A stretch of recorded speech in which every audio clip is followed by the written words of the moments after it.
You are listening to WMUC Digital. It's funny cuz, it's funny cuz. Pound Radio. Hey, how's everybody doing? It's Power Radio. DJ R&E, DJ Trust is not here right now, but DJ CARLO is definitely still on the ones and twos. Today we have very special guests. I am excited for these pair, but that's for a little bit later. First, we're gonna play a few songs. DJ CARLO is gonna mix for a bit. DJ CARLO getting money. Why did you do that? So DJ CARLO is gonna do what he does, and then we're gonna get into the interview. We have April+VISTA. You know, they're in town, they're in seats. So let's get into this mix, and then we're gonna get into the questions. Yeah, let's get it. Hey, so we're back with our two guests, April+VISTA. Feel free to. Yo, what's up? Hey, so first off, the last song we played was "Touch" by you guys, and one thing I really like about that song was the songwriting. I feel like, and feel free to tell me if I'm wrong. I feel like you guys are just describing how the sensation of someone else touching you, and right, like kind of. It's more of I guess I was like likening like a feeling of comfort from just one touch. Okay. So it's not about being touched. I feel that. In its, concrete term, it's more of like an abstract. He's really good in this. Yeah, Rube's back here. He's really here. doing it. We taking risks. Behind the scenes. I feel like you're setting up like a ladder match or something. Hell yeah, we're setting up ladders. Yeah, so how did you guys like meet? Like, how did the group come together? Like, when did it come together? Mm-hmm. Like the origin story. What's you guys?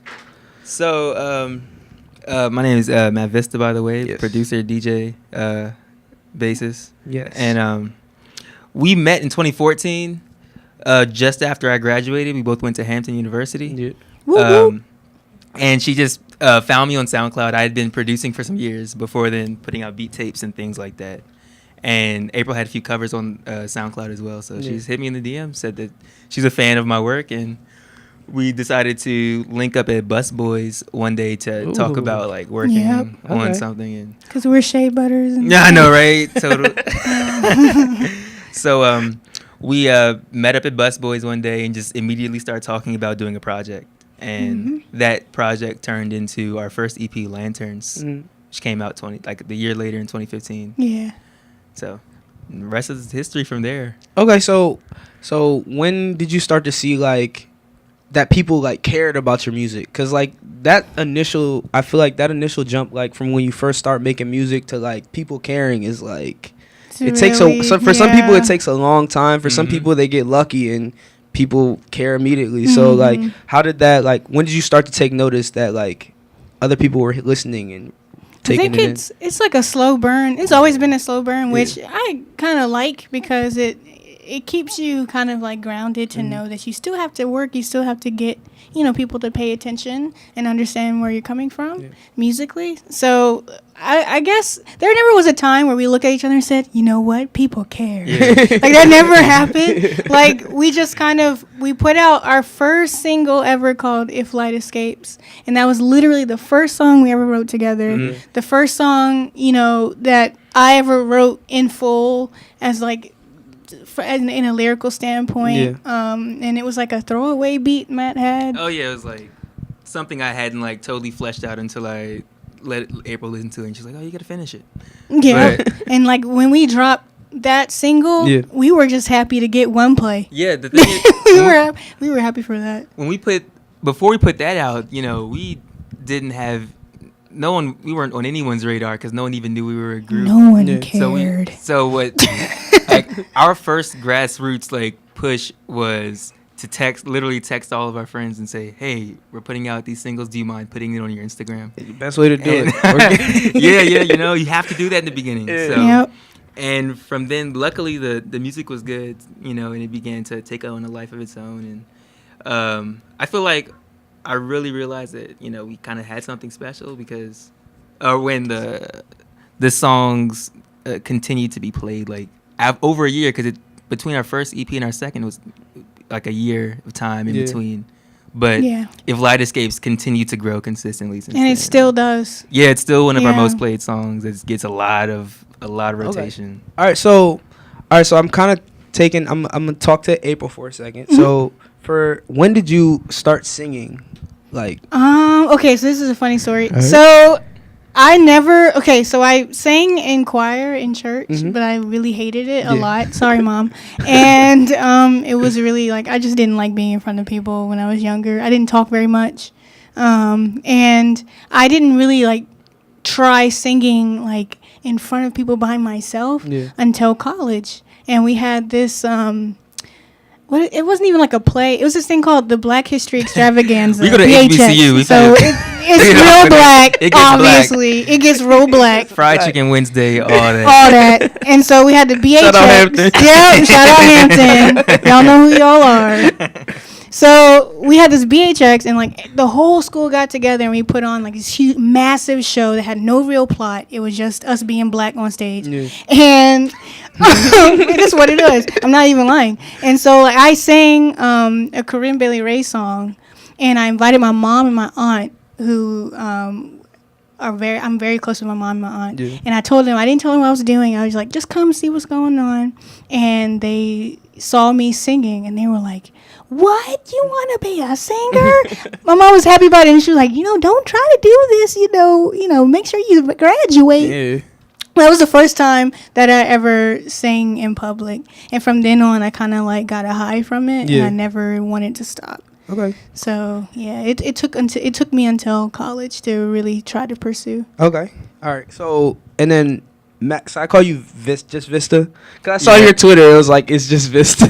Oh yeah, I'm in a real weird space with that. It's just Vista. The thing is about like having like an artist alias is that you kind of you don't know whether it's like to go by it when people just talk to you like casually. Yeah. So my name is Matthew. All my friends call me Matt, but my producer at least was Matt Vista. Okay, yeah. But then that caused some confusion. Some people call me Vista. Some people call me Matt. Yeah. I feel uncomfortable saying, the name's Vista. I like Matt Vista. Like, just like, I like Matt Vista. All right, so but we'll go with Vista for this one. Right, so cool. When did you start producing? Like, how did you get into that? Yeah, it's I started producing like a junior year of high school. Yeah. Funny story. My friend EU, Sir EU, is a local rapper around here doing a lot of cool things. He found me on like MySpace.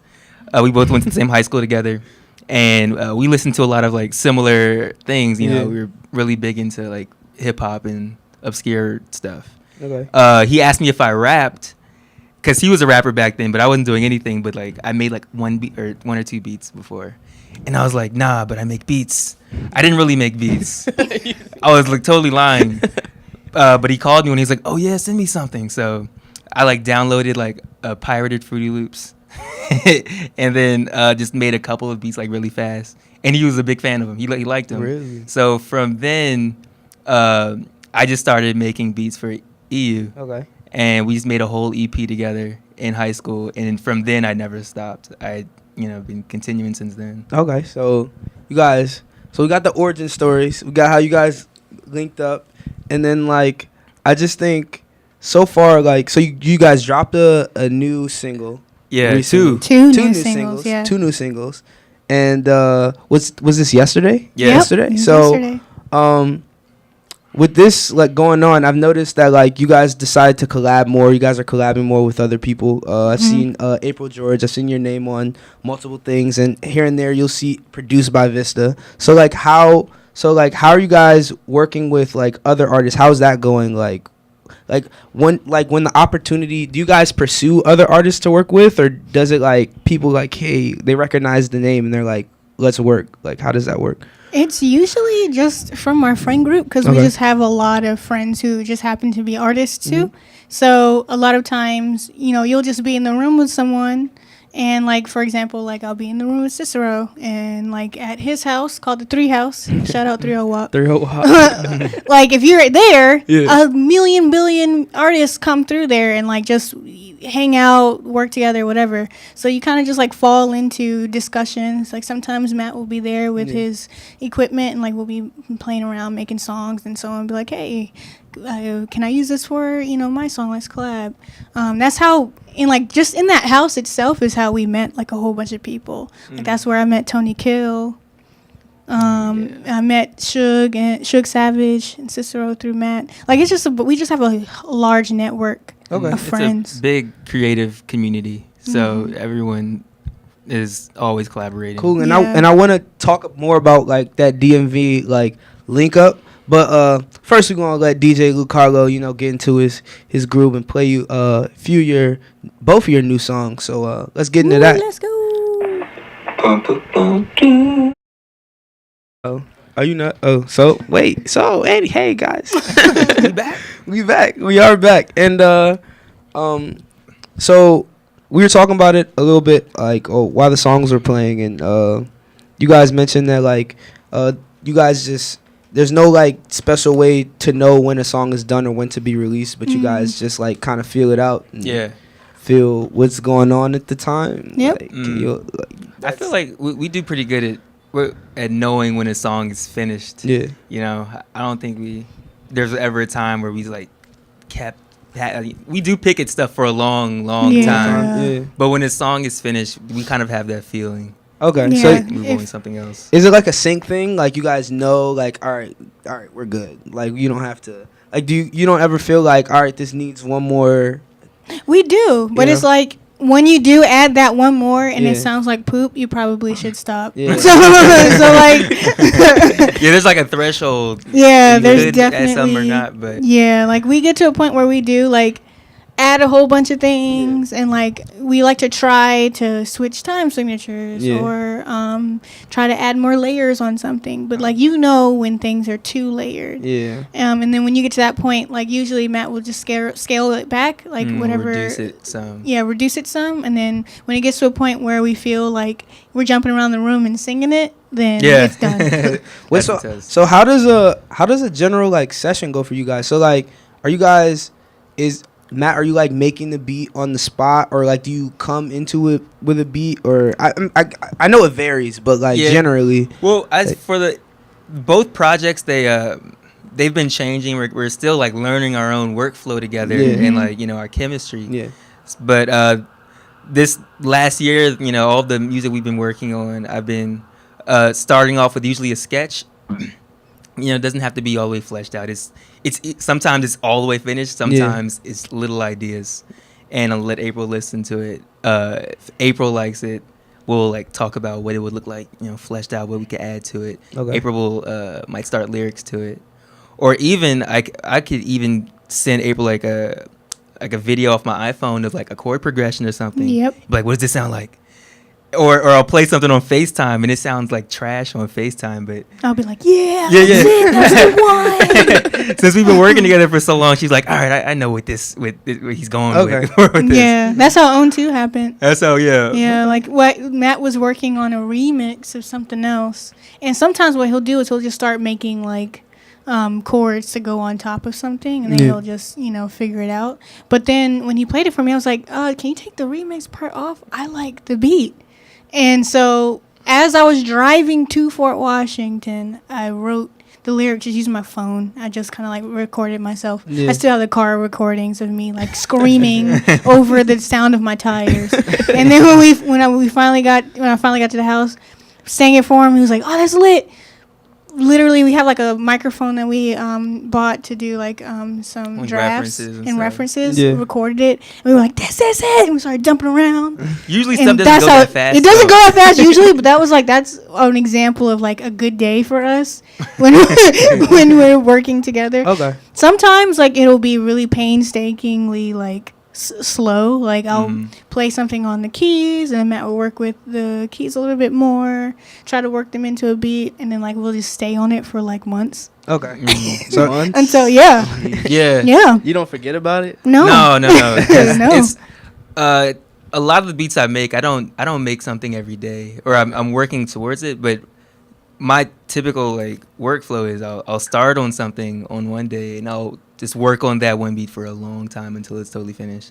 So with Note to Self, a lot of those songs, like on Daggers, I'd been working on that song, both of us together, for months. Yeah.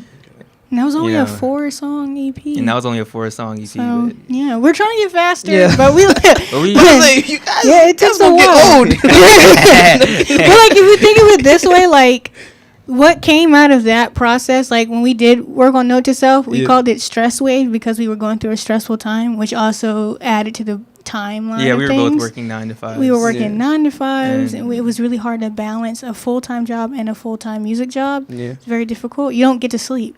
So we were blown all the time. Okay. So that's why it was 4 songs. Like, I'm done. Like, I'm not doing this no more. Like, it's it. Like, if y'all don't like this, I don't care. So y'all do music full time now? No. No. Okay. No. You it's just still, scaled back your working a little Yeah. Yeah, Yeah. exactly. Yeah, we were able to, like, figure out, like, a balance. Yeah. Because, you know, everything's a learning experience. So, like, through Note to Self, we were like, can't be stressed like this all the time. Put the songs out. They did pretty well. Yeah. And then we kind of, like, made changes, you know, in our personal lives to kind of, like, try and adapt to the new workflow that we have. And like, also, we were trying to work on songs a little faster. So that's why now it kind of varies how we work. And we will spend months on like a song, but now we have like other things inside of a folder now, rather than working on one song. Yeah, that was our And that's workflow. it. That was our workflow for the Note to Self era. I would spend a massive amount of time on a beat or a couple of beats. Yeah. And I wasn't totally comfortable letting April listen to like my rougher sketches. So yeah, I'd want to flesh it out more for letting April listen to it. Does she Yeah. intimidate you? Like, when like, Hey, listen, when we first did our first project, Lanterns, that was like our first time ever working together with each other. okay, yeah. So I was like, yo, if this isn't fire, she gonna find another producer. No. It's gotta be heat. So, but Yeah. the third project around, I'll literally play the roughest. Okay. Yeah. Yeah, How to stuff Get By ever. starts with one of his sketches that Oh, he okay. did like at work. He literally sang it into his phone in the bathroom. And I went home and then I just fleshed it out. to That the makes beat. sense. Yeah. All right, cool. That makes sense. All right. I have a few tweets from you guys. Oh, have to Lord get off Jesus. live stream because yeah, it I doesn't hope work we like don't sound that. head ass. Switch to the ladder. Yeah. Switch to the ladder. You guys. All right, cool. So, April tweeted. Oh, Lord. Remember that you can always be a sponge, meaning you can learn from folks who believe in you and folks who want you to lose. Doing so gives you ultimate power and perspective. You'll be feeling like Goku, I promise, Yes. with the Goku gift. Yes. So, you say GIF or GIF? GIF. GIF, I don't it's GIF. know. I say Oh my GIF. God! Everybody That's at it. work. The owner, the creator says GIF. The creator says GIF, right? So I say GIF. Hey, yeah, GIF. Yeah. Hey, okay, so back to the tweet. It's a GIF. So, like, what brought you to tweet something like that? Like, I don't know. Like, okay, so music's a journey, Yeah. and you go through your ups and downs, and that's just Definitely. me dealing. A lot of times I'm talking to myself on Twitter. I don't know if that's head ass or not. nah, that's I fine. do that. A Like, lot of I'll, people do that. I'll like write things, but it like helps me to like, I don't know, to like listen to myself more. If like thinking of it in my head for some reason, I like to shut my thoughts out. Yeah. Like if something happens, a red flag, my brain will be like red flag, and I'm like no. But if I tweet it out and I read it out, then I'm like okay, I need to listen to that. That makes sense. Mhm. So that day, I was just like kind of getting frustrated with like just the process and like working really hard and feeling like it almost feels like you're rolling a big boulder up a hill and it just rolls back on you. Yeah. So like that was me trying to tell myself like it doesn't matter like who believes in you, who doesn't. Like be a sponge and remember that every experience that you deal with, whether it is negative or positive, there's a lesson in that. And yeah, and so that's basically what I was trying to say. Okay. Cool. Question: when it comes to tweets, do you like just tweet whatever comes to your mind at the time, or do you like save it in the draft and be like, "Oh, this going to get him now"? Like, I'm a hot take queen. I'm actually Matt's mom literally had to tell me stop tweeting your hot takes.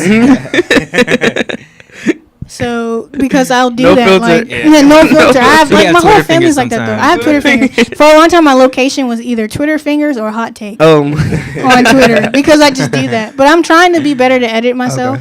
But like, you know, because you don't want to be like out here being like, because a lot of times you'll go through things and you'll be feeling real negative. You're like, yeah, fuck everybody, tweet. But you don't really want to put that. So Yeah. And I feel like, Matt, you kind of touched on this, and you tweeted learning how to adult through A&V admin duties. Oh yeah. Yeah, man. Seriously. Yeah.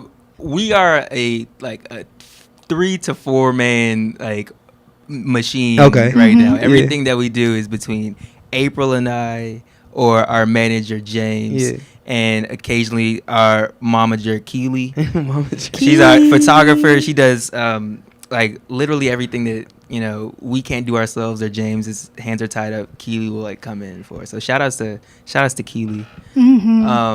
But yeah, recently for this this past year I've been working on like administrative duties. Yeah. We had, as a up and coming independent artist, you have to think about your budget.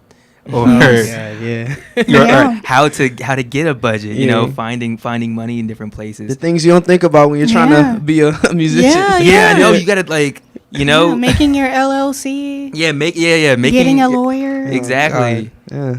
Yeah, you have All to. that stuff. There's so many aspects of this the music business that you have to think about that don't involve music at all.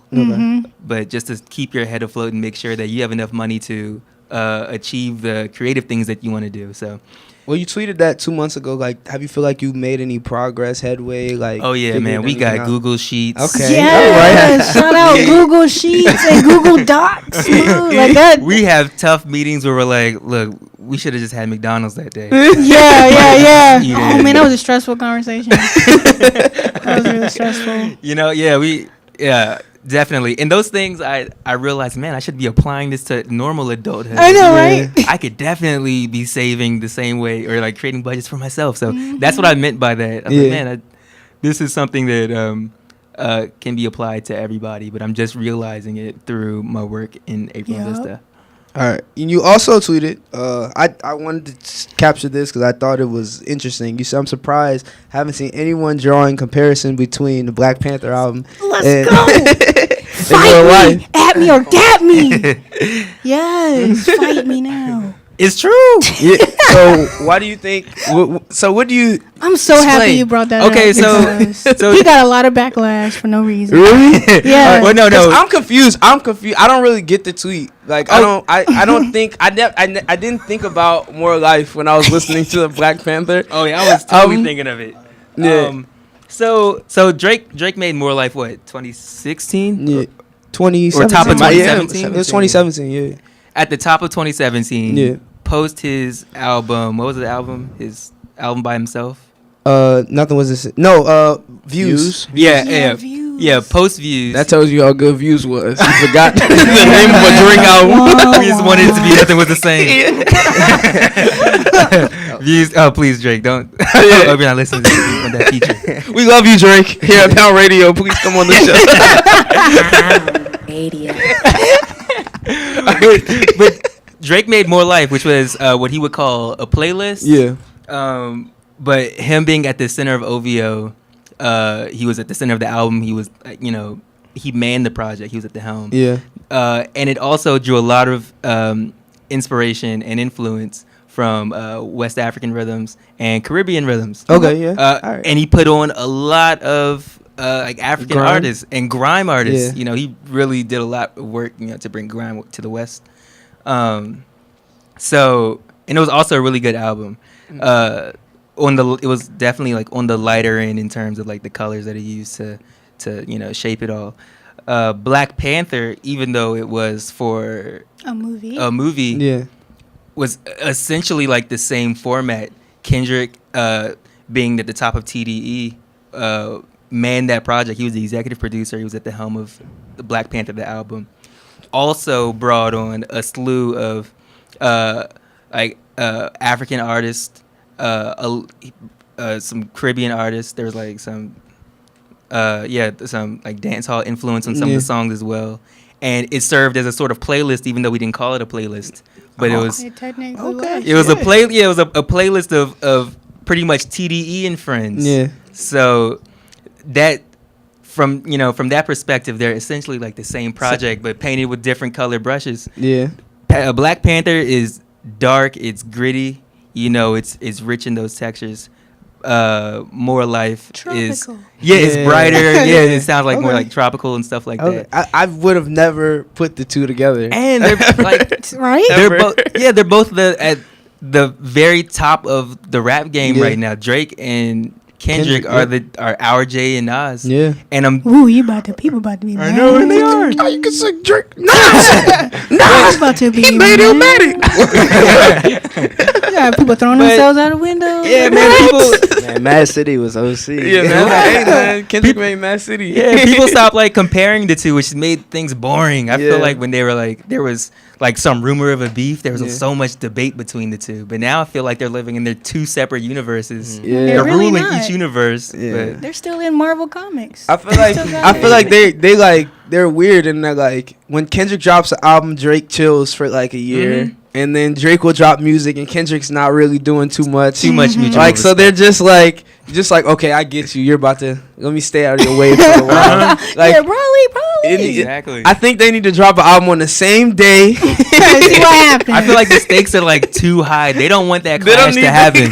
They don't want no smoke. They Yeah. need to drop an album the same day, but before they do that, they need to drop a joint song together. So people be like, "Yeah, we together and all." It could go on both albums. you know, and song on the same album, but I just want to see who's gonna sell more. They both throwing shade or whatever. Yeah. I mean, low key, I think Drake just is Yeah, I think pop. Drake, yeah. So it's like I think Drake will got. But I don't know. Kendrick is big now. Yeah, he's He's huge. huge. I'm you a- can't go too many places and not know who Kendrick Lamar is Exactly. these days. I'm a massive fan of both of them. Yeah. So I would, I'm a big fan of You Drake. get Drake, both? Yeah, Drake can like dance on the pop line Yeah. whenever he wants.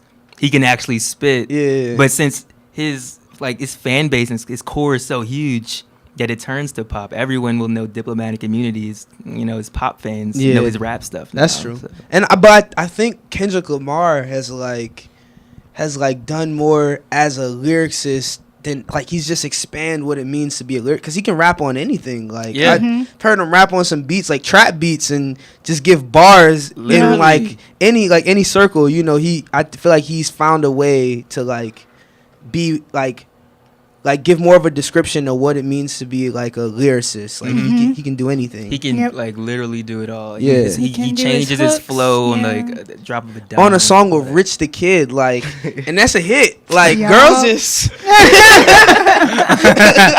that's a hit. I saw that. I didn't know what the whole It came craze out of was. nowhere, actually. April Laws. I'm like, You never seen the video? Girls No. be like, Oh, we No, gonna I have to, just we gonna thought have she to was play like the just new saying freezer. girls just be We gonna doing have to it. play new we gotta freezer. play new freezer. Dang.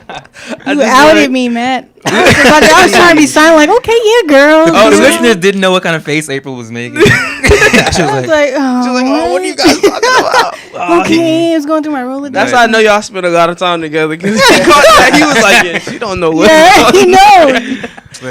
But they both do the same thing. Like Drake, and Kendrick, they're both at the very top, and they're artists that no one's beside them, beside other than each other. Yeah. But they both can reach all the way back to artists that are further off in their career, No, and still definitely. developing, and bring them up like Drake did with Block Boy JB. I thought J. Cole was kind of on that level too.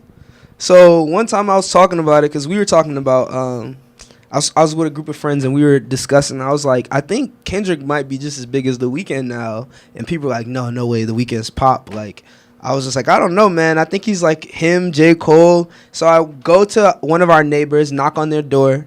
I'm like, hey, do you know who The Weeknd is? He's like, yeah, I know who The Weeknd is. I'm like, do you know who J. Cole is? He's like, nah, I never heard of J. Cole. Oh. I was like, what? You know him for nothing else. You know him for platinum with no features. Yeah.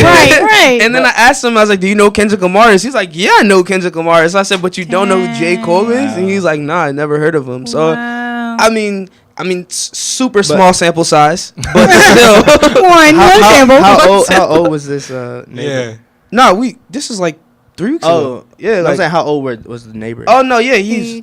he's our age. Like he's in college. Yeah, he was in common. So it was like he had to be like 21, 22. Like he wasn't black. He was like I was about to, like, yeah. But I mean, sounds like he but I feel like isn't. I feel like every black person would know all 3 of those Right, artists. So right, it's like right. asking someone who's like not with the culture. You know, it's probably he didn't know. He had no idea who J. Cole was, which I didn't think that was a People thing. will surprise you, though. Yeah. I've had coworkers who didn't know who Erykah Badu was until I told them, Really? or who Lauryn Hill was. Lame. Sheesh. That's so lame. And it's frustrating. It's someone you don't even How? want to explain it to Yeah, them at like- that point. Like, where did you start? Like Lauryn Hill, like even if she was an How? actress, like yeah, I don't a pretty famous movie too. Like I don't Dude. I don't get Dude. right. I mean, I guess some people aren't into popular culture. Mhm. You know, They just maybe. not okay. Yeah. Let me ask I'm y'all on the this: Who record. are your idols musically? Jesus. No. Oh. You can say producers, engineers. say Jesus. if you I can say Jesus. hey. Jesus, my one and only. Man. Okay, so here's another thing. Like, I don't know, like, if I'm influenced by so many different things. There isn't really one artist I look up to. Like, oh my gosh, there are a few artists that I think it changes. So right now, I'm really into Esperanza Spalding. Because she would hate to be called a genius, but it is what it is.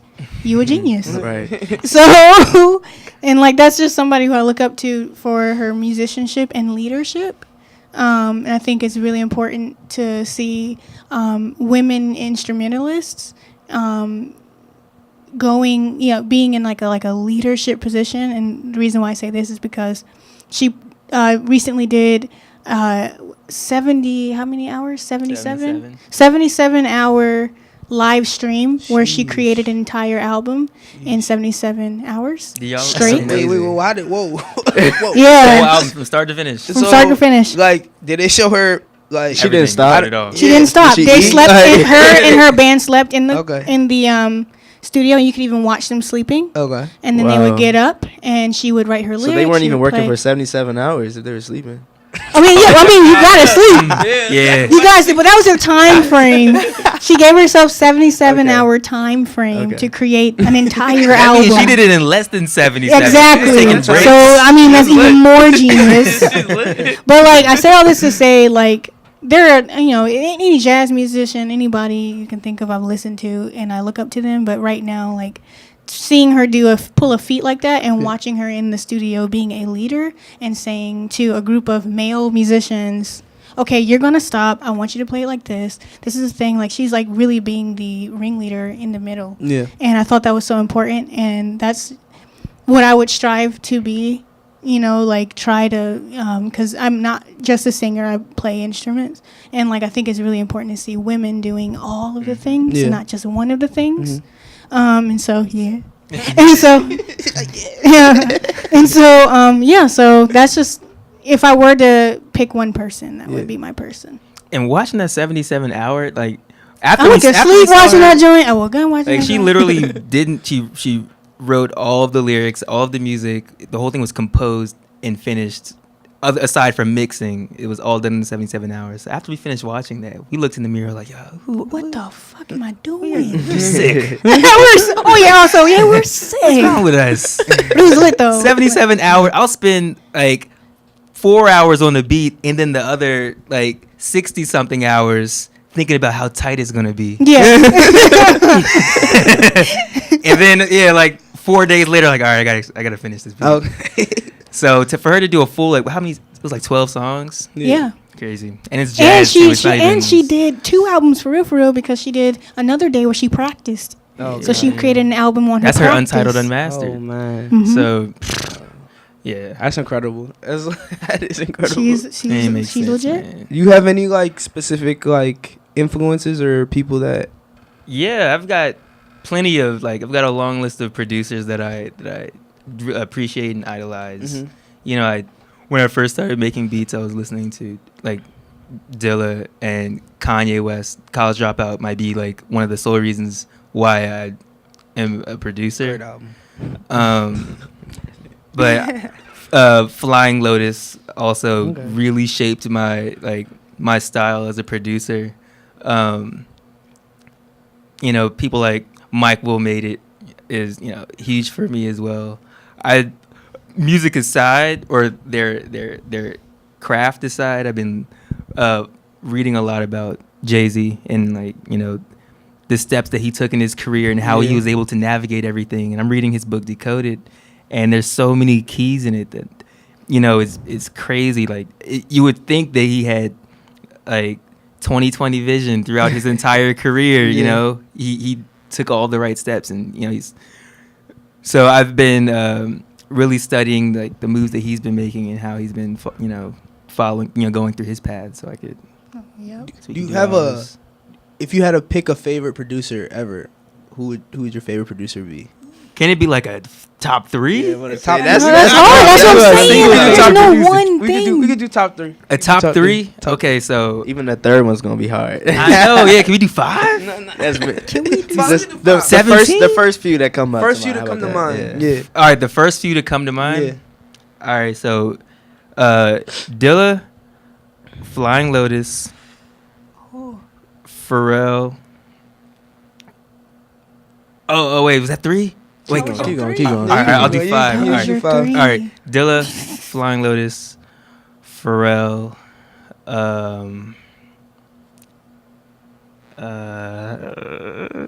We talk about this every week. I know, but I got so many producers, but to put it in 5 of all time, That shit is hard. because I can throw names out. No, but you're gonna regret it because You're never gonna It's regret so it. hard. That's not Producers, I feel like producers is the hardest thing. It's so hard. Soundwave? Yeah, I'm a huge Anyone fan of in TDE? Soundwave You like now. No ID? I like No ID. Timberland, what's? I remember who we I like talk Timberland, about. but I like Quincy Jones. specific eras of Timberland. Yeah, I like the Genuine Timberland. Genuine Timberland. Oh my God, Genuine Timberland was on some. Up until Nelly Jimmy Furtado Timberland. That's my favorite Timberland. I know he's still great after that, but Yeah, it's different. It's different. It's a yeah. different Timberland. It's a different Timberland, yeah. Different Timberland. all right. Madlib and Ooh, That's a good one. yeah, that's a good one. and I like say Doom- one. Just name one. I like Doom as a was. producer too, I like Doom as a producer too. but he makes some weird beats, bro. Yeah. I like him though. I like him a lot. That's why I was like, I can't say Dilla, Madlib, and Doom. Because then it would be all dusty. Yeah, It's all yeah. I'm trying to Yeah, like get I the feel you. variety. Quincy Jones. Quincy. Did y'all see that report? Yes. That interview? Wow. That He joint was apologized crazy. for those. We apologize. I was mad he apologized. When he was Me like, too. Like, same. stand by Rashida that made him shit. apologize. what did he say? I didn't mean to put them on the spot like that. I ain't read it. I just saw apology. And I Yeah, was like, he was no. like, I'm getting old, and I'm glad that my kids aren't afraid to stand up to me. I don't want to be a burden. I don't want to be a burden. So like, I wish he would have dropped more bro. gems. Yeah, for he real. just should have dropped the book. Just shouldn't do a have said tell-all, nothing. Quincy. Do a tell-all, bro. Come on. We were talking about how funny it was when the interviewer asked if he had anything to say about Michael Jackson people didn't know, and we all thought he would say something endearing like Yeah. he had the biggest heart. Yeah. But then he went straight to he stole everything.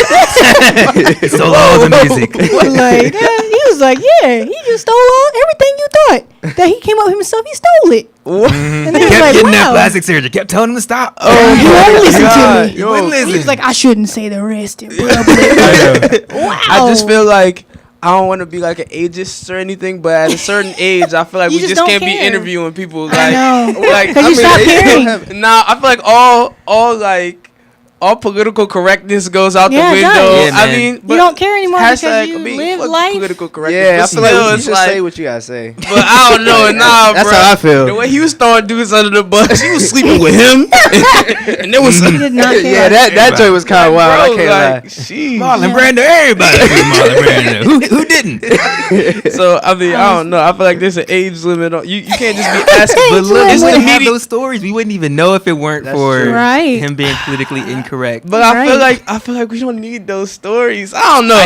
don't don't need know. Somebody Yeah, it's like appreciate it. some of them was. I don't know about you. You need a biopic, honestly. Yeah. I After that, know. I was I like, need to let's see the this movie stuff. now. I need it today. You got need that drugs Richard from Malcolm Pryor. X, man. They need to Like, they need to redo the Richard Pryor movie. I know. They're missing some details. right. Shout out Richard Pryor. All the Richard Pryor fans. Funny No thing is, disrespect. his wife went on record like smack after that interview. Was like, Yeah. "Yep, Yeah, Yep, that's what everything he happened. said is true. Then Richard Pryor's daughter was like, no. She went on Facebook and was like, everybody's sick for listening to him. I was like, yo, like, this is Yeah. wild. It's like, man, I don't know who to believe, man. I I'm saying that's why know. it needs to be an age, man. It needs to be like age. over 65. We'll only ask you about your career. But you that's know? what they were doing. That's the crazy part. Oh, and he was just the telling questions you. were literally like, what are some like literally like what is something that we should know about Michael Jackson that you realized while working with him? That does not like translate to- ask for he stole everything. One time we was in a room together. And, Like it was crazy. Or like what is the most pivotal moment in your career? And like he was like, well, I gotta tell you one time. Did you know that he didn't get paid for that show? And I was like, dang, you outing people. Beatles Like, suck. the Beatles suck. You ain't know that. He was I being was nice like, all these bruh. years. Like the real Quincy came out, man. Yeah. Shout out Quincy, man. I appreciate Quincy it. I like mixing it up every once in a while. that's the goal." See, the thing is, when you get old, you kind of have to just like get wilder. Yeah. Because if you don't, like the young folks will just think you're adorable. Yeah. He's He's like, I still got stories to tell. I'm still edgy. You gotta cuss more. You gotta Got get more angry. edge. I done seen I done seen it all. Done it all.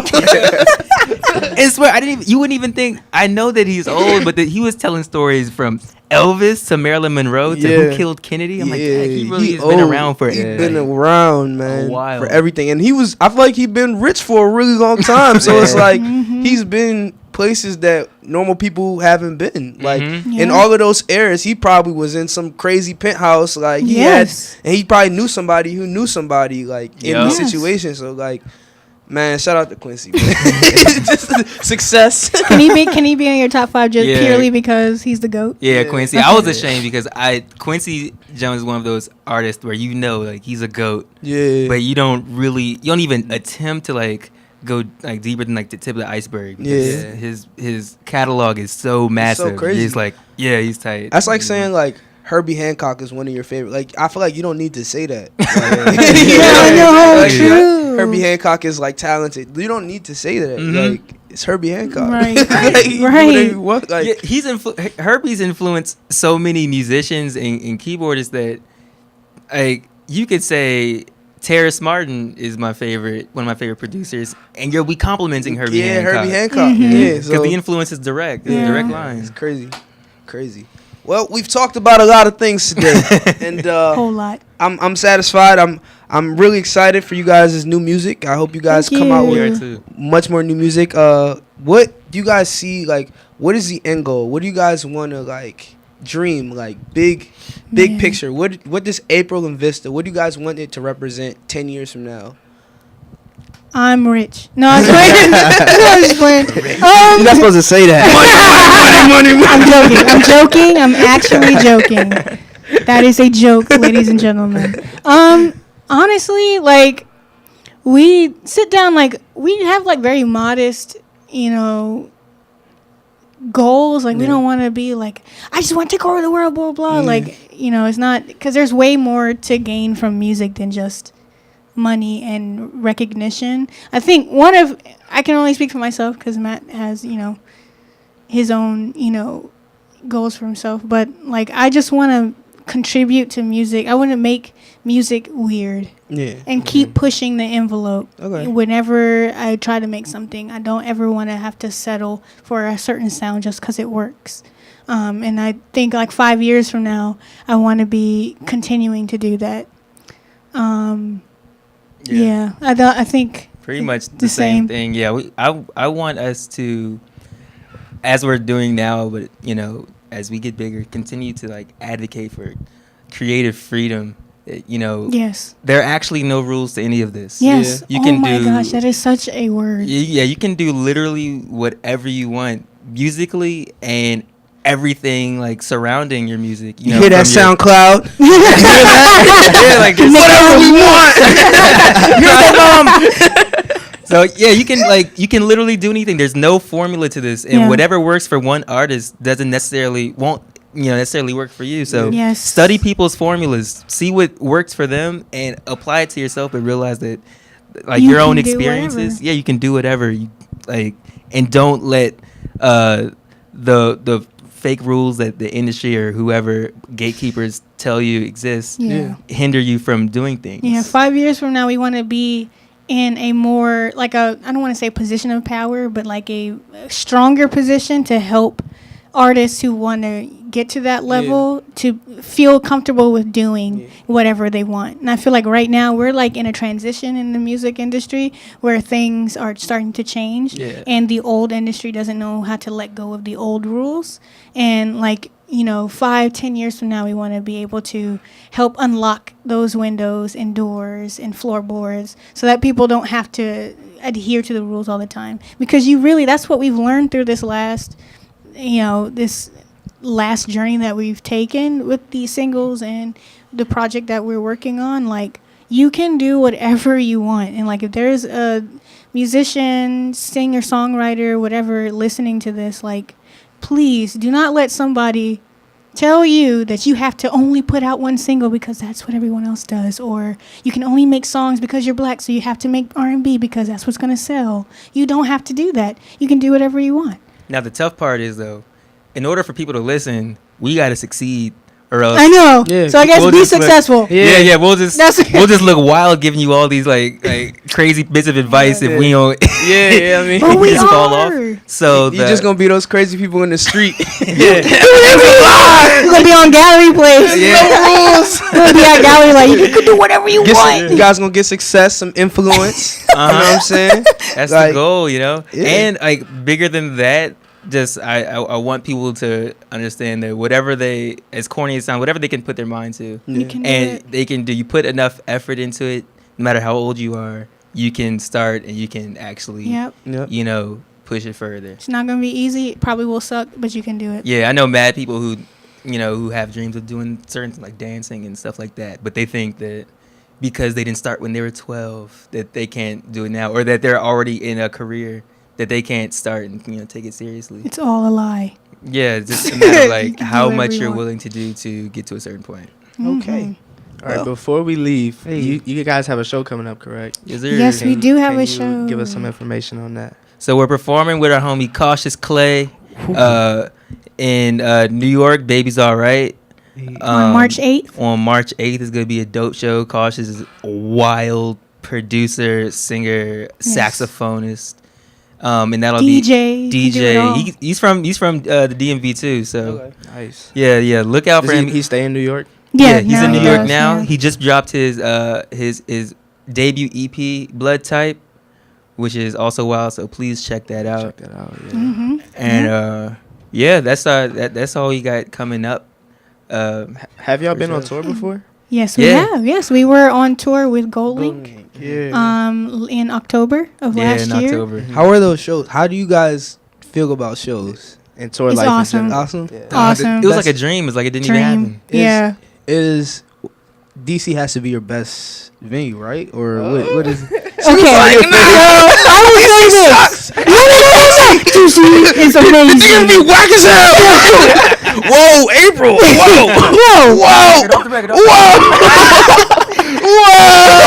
iPhone on ladder. I'm looking at you. That's not what I meant. On the record. No, I made that face because we've been asked this question before. Yeah. And like literally every city has its own reason why it's awesome. Yeah. DC's the DC and DMV areas, that's home for us. Yeah. That's always going to be at the top because Course, that's where our friends are, family are, and our core fan base is here. Yeah. That's just where we started. But we felt the most like levitated in Chicago. Yeah, I Chicago. feel like Chicago's would be our place. Yeah. I feel like that's a good. It was like a surreal experience. That was the first. We literally got plopped in onto the tour, and we were on the eastern leg, which is the last leg. And so we literally flew with all of our equipment to Chicago, right? Yeah, We Chicago. flew to Chicago. And yep, that was the first show we did on the tour. And like, we literally did sound check. Now you're in front of Hundreds of almost people. 1,000 people, Yeah. maybe 1,000 or more. And we were like standing there like, oh my gosh, this is crazy. Like, there's mad people. And they were so receptive and cool. So shout out to everybody who came out to that Chicago show. And they still like DM us or send us messages like, we that's love good y'all. stuff. And it's really tight. But like, every city has its strength. Yeah, DMV, like all of our shows at home are amazing just because it's home. All of our homies are in the crowd. After the show, we could hop on the train. Yeah, right. If we wanted to. Right. But for our first ever tour, it was so amazing to go out in the crowds who have never heard of us before. Exactly. Some people didn't even know we were on the tour. Yeah. So they were mad that we weren't Masego. Yeah. And they came up to us and told us. There was this girl in Montreal. She was like, or was it? Or It was, Boston. Boston. She was like, yeah, I was mad y'all was on stage. I didn't know who y'all was. I was like, I don't know if I'm going to fuck with this or not. And then like she was like, but then y'all played, and I was like, Yeah. we were like, all right, because I was like stiff. I was like, dang, like, Right. she really told me she was mad. like- every show was a new high. So Yeah. just because of that. So How do you deal with like a tough crowd? Like, you gotta keep keep going. You go harder. Because we seen some people who just gave up, just walked off Yeah, stage. Nah, you you cannot can't do do that. that. Yeah. You can't do that only because here's a deal. One time we were opening for Khalid, Yeah. and at Songbird. And his crowd, his music is more pop leaning, Yeah. even though he is R&B. So that kind of crowd, we opened for him because of his R&B and soul-y tendencies. Yeah. But that crowd is very pop.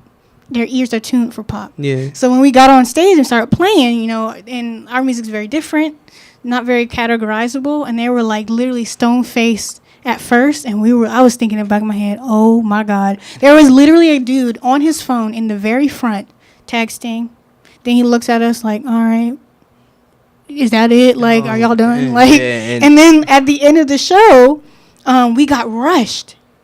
And everyone was like, "Oh my God, we really liked it. We followed. I bought your music right when you were singing. Like, we had like mad people buying stuff. So they were on their phones buying the music. Hey. They weren't stone cold blown. They were like, "Dang, this is lit. I have to focus on my iTunes." Yeah. Like that was what was happening. So if you have like, a stale crowd, and they it may might not be actually like you. Yeah, they may just not be the type of audience that bounces, Yeah. or you may just not make the music that they know that they know. Some people just won't dance solely because they don't know it. They'll exactly. just be- I don't know this song, but yeah, it's I lit know- though. I know I'm gonna exactly stay in what here. you're I'm gonna let you know I like it though. That's how I felt. I saw Nick Hakim. Oh, perform. love him. Yeah. Yeah, he opened for Hiatus Coyote. I saw them Wow. perform. New album That coming makes soon. sense. Yeah. I know, new album. They like it. And I saw him perform, and I was just like, "Yo, this dude is tough." But I mean, I wasn't dancing or anything. I ain't know none of the. You still trying- can't you still dance trying to his absorb. music, but it's Yeah. like he has like sway music, like he knows really slow, but he's extremely talented. So Yeah. I mean, I can imagine someone like him. He's probably like, maybe he's used to it, but like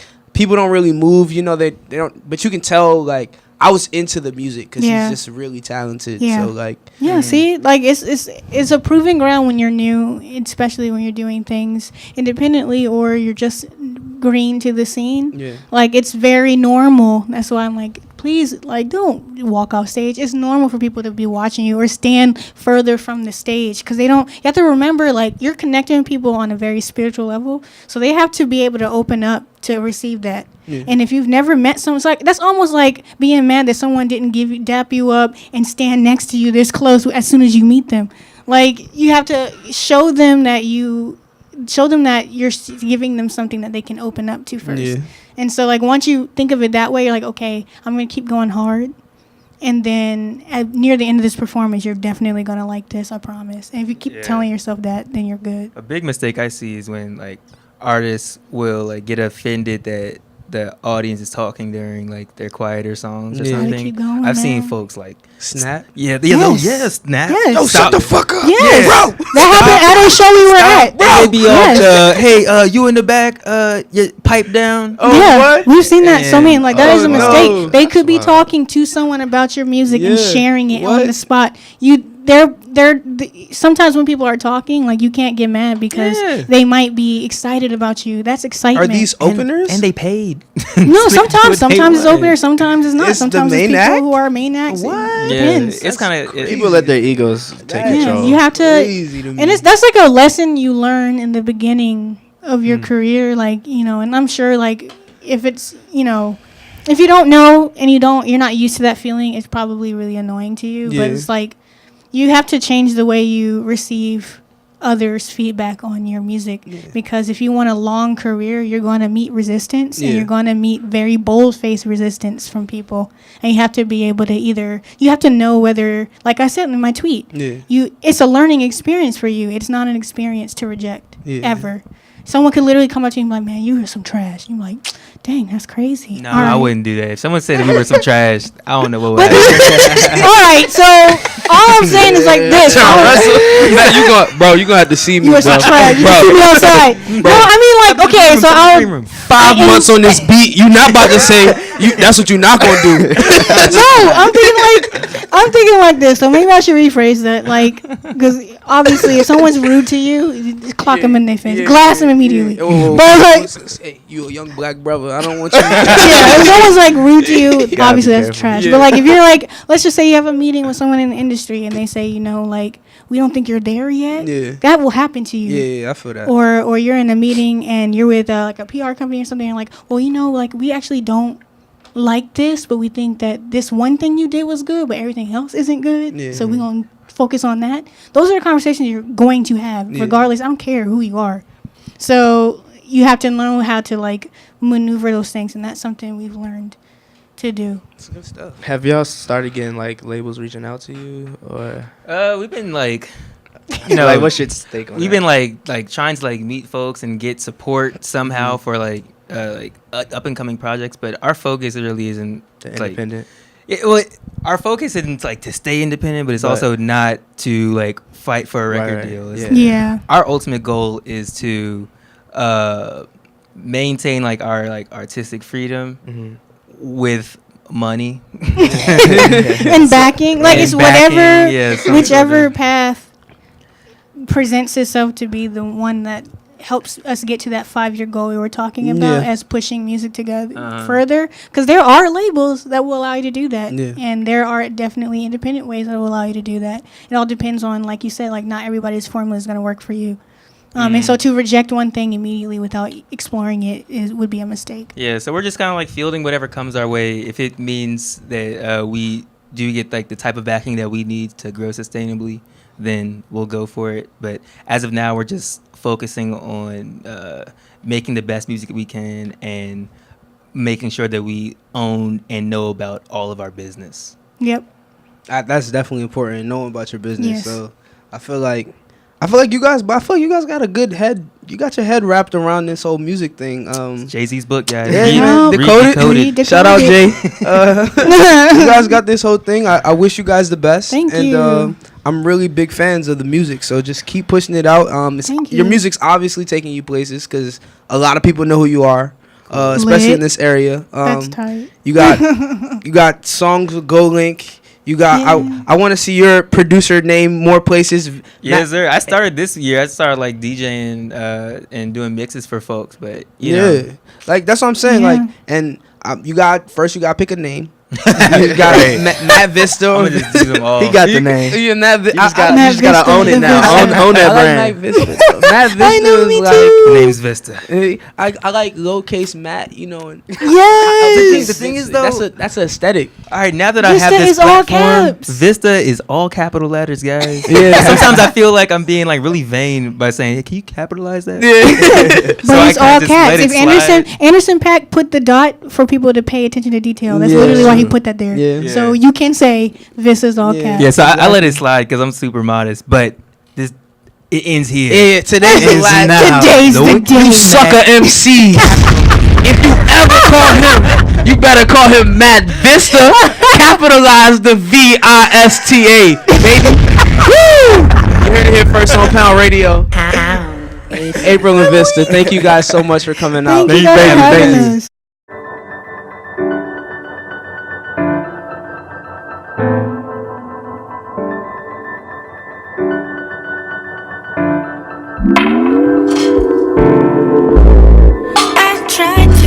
get your move.